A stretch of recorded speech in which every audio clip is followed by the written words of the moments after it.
Continuing on with message objectives, the fourth message objective is affect association. So, this is just getting the consumer to feel some type of emotion.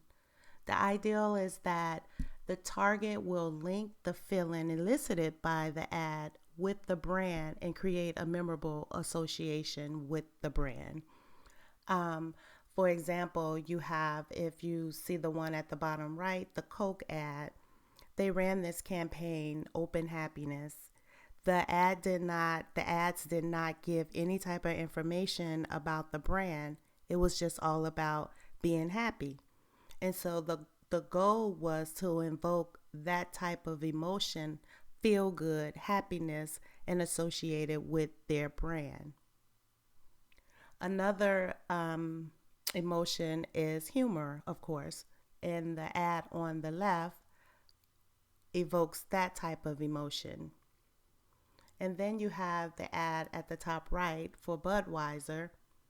And I will play this ad. This is a TV ad, and it's a feel good type of ad.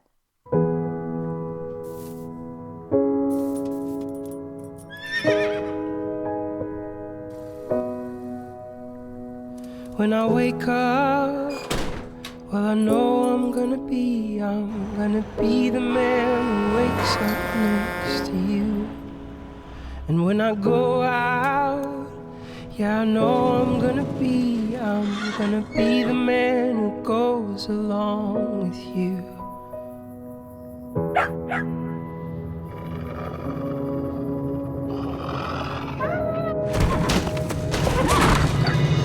I would walk 500 miles, and I would walk 500 more, just to be in the man who walked 1,000 miles to fall down at your door.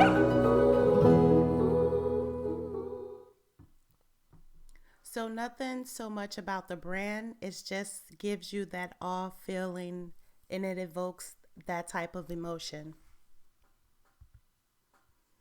Another emotion that's associated with this message objective is sex appeal. So, simply creating some type of arousal. Sometimes it's done tasteful, a lot of times it's not. So, like the ad on the right is tasteful, and then the one on the left is more in your face and not so as much tasteful as the other one. Here are some more examples of sex appeal. You have Gucci, Calvin Klein, and a shower gel. And then moving on to the fifth message objective, scare consumer into action.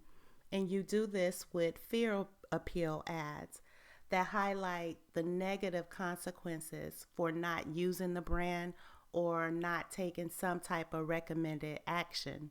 So we're talking about like drive-by shootings, terrorist attacks, random acts of violence, drinking, drugs, and drinking and driving, and things of that nature. So you have four examples here. The top left one was a campaign that ran on billboards, and it's an anti-meth campaign, and it says, "My friends and I share everything. Now we share hepatitis and HIV." The one to the right, the lady is smoking, how she looks on one side from smoking, and how she would look if she didn't smoke. So that's trying to scare you into not smoking. The bottom left one, friends should be friends for life, not for eternity. And this is about drinking and driving as well. And then the last one on the bottom right, how to scream for help when being strangled. This is for a body alarm. So think about, okay, you guys are college students. You walk across campus, you stay in groups, you try to be safe, you use apps and things of that nature.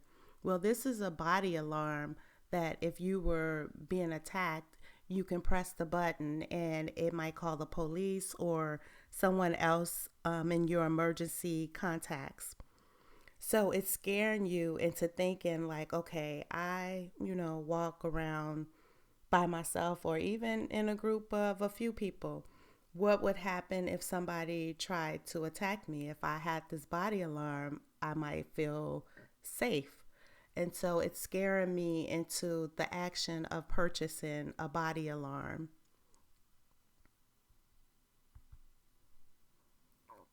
The sixth message objective is induce anxiety to change behavior. And this one focuses on social anxiety. So it's anything that could be a social negative judgment. So, like body odor, bad breath, dirty house, things like that. The two on the right represents about bad breath. And then you have the one on the left. It's a little more lighthearted. It's a TV ad. You get used to rooms smelling of sweaty odors. Yep, you've gone nose blind. You think it smells fine, but others smell this. Use new Febreze Fabric Refresher for your hard-to-wash fabrics. Its odor clear technology cleans away sweaty odors and leaves a light, fresh scent. And to get more than just your fabrics fresh, use Febreze Air Freshener for the air. Discover a few more ways to breathe happy. So no one wants to have a stinky house or a stinky room, and they definitely don't want people judging them because of it. The seventh message objective is define the brand image.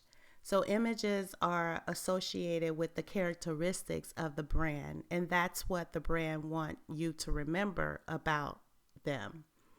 So image advertising often has a complete absence of product information. It's almost exclusively visual. So for example, these ads here, starting from the right, this is a spring campaign from 2018. It's called Utopia Fantasy by Gucci. And so Gucci created illustrations that mimic fairy tales into the modern day with mermaids, Snow White, Cinderella, all wearing the label Gucci, shoes, dress, purse, everything. Gucci everywhere. And then you have the next one in the middle is for Sky Vodka. And you just have this beautiful lady sitting here drinking this drink, and she has this classy look to her, and that's the image they want to give off about their brand. If you consume their brand, this is the image that they want you to feel like you can have. So you can have this beautiful look and be classy and things of that nature. And then the last one, Tom Ford, here you have nothing but the name across, the name of the brand. And then you have these ladies here dressed kind of quirky, and pretty much all of their ads are sexual appeal or kind of quirky feel to them. But that's what they want. That's what the image they want to give off about their brand. The next message objective is giving the brand social meaning. So this is just showing the brand being used in a normal setting. One of the methods that can be used to accomplish this goal is slice of life ads. By placing a brand in a social context, it gains social media meaning by association. Slice of life advertisement shows the ideal user in typical situations, gaining benefits and satisfaction from using the brand. So think about a family sitting at the table, enjoying dinner, things of that nature, or someone in the laundry room washing clothes. These are slice of life ads. You also can achieve this message objective by using branded entertainment or branded product placement. This can be accomplished with placing brands in films or TV shows, music videos, music and books, any type of media. So you have here example, both of these are Netflix shows. The one at the top is Orange is the New Black, and they are placing Dunkin' Donuts in this scene. And then the one at the bottom is Stranger Things, where they have Coke added to this scene. The next one is resolve social disruption and cultural contradiction. The strategy here is to identify areas of social and cultural tension and create messages that show the brand supports that movement. This is also called cause marketing. So if you look at the one on the right at the bottom and the one at the top on the left, both of these are for car ads, and they're both supporting Don't Drink and Drive. So even if you're not in the business to buy a car right now, if this is something you strongly support, this brand will probably stay at the top of your mind when you are ready to buy a car, even though you're not aware of it. Another example is the pink ribbon for breast cancer. The problem with this one is it's not regulated. So any brand can just throw on a pink ribbon on their brand and make it look like that they're supporting breast cancer, and some of the money that you spend buying their brand goes to support breast cancer research, when in fact it's not regulated, so anyone can do that.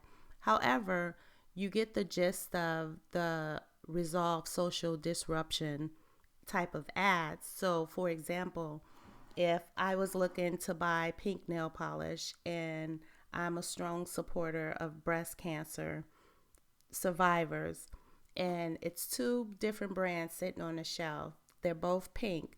One looks like this one with the pink ribbons, and then the other one is just a regular brand with pink polish. If I'm a big supporter of that, I would most likely pick up the one that has the pink ribbon on it, because in my mind, I'm thinking I'm supporting this cause that I really believe in. And so that's the ideal with this whole message objective, even with the car ads here. But this one for Doritos was a little bit different. Doritos partnered with It Gets Better Project. It's an organization that offers support services for gay and lesbian teens. And they showed their support with rainbow chips inspired by the pride flag. These were $10 a bag, but technically they were actually not $10 a bag. They were available to consumers who donated $10 or more to support the organization. So if you donated money, they would send you a bag of these Doritos, and they had a limited amount of them. So it really encouraged people to donate. People wanted to have these for not so much to eat, but just to have them as a representation of what they support. The last message objective is transform consumption experiences. So the ideal here is seeing the ad before purchase or consumption will transfer your purchase or consumption experience to a physiological type of characteristics, like the feelings, the image, the mood that you would not have normally had while purchasing or using the brand, but because you were exposed to the ad, you have these feelings. So this is like it can be like once you buy a product and then you see an ad afterwards, and it makes you feel good about your purchase or about you consuming that brand, whatever it is. It can also be before you are exposed to making this purchase. So it just gives you that feeling about the brand that if you didn't see these ads, you wouldn't have those type of feelings when you were purchasing or consuming those brands. So there you have it, 10 message objectives and the methods of achieving those objectives.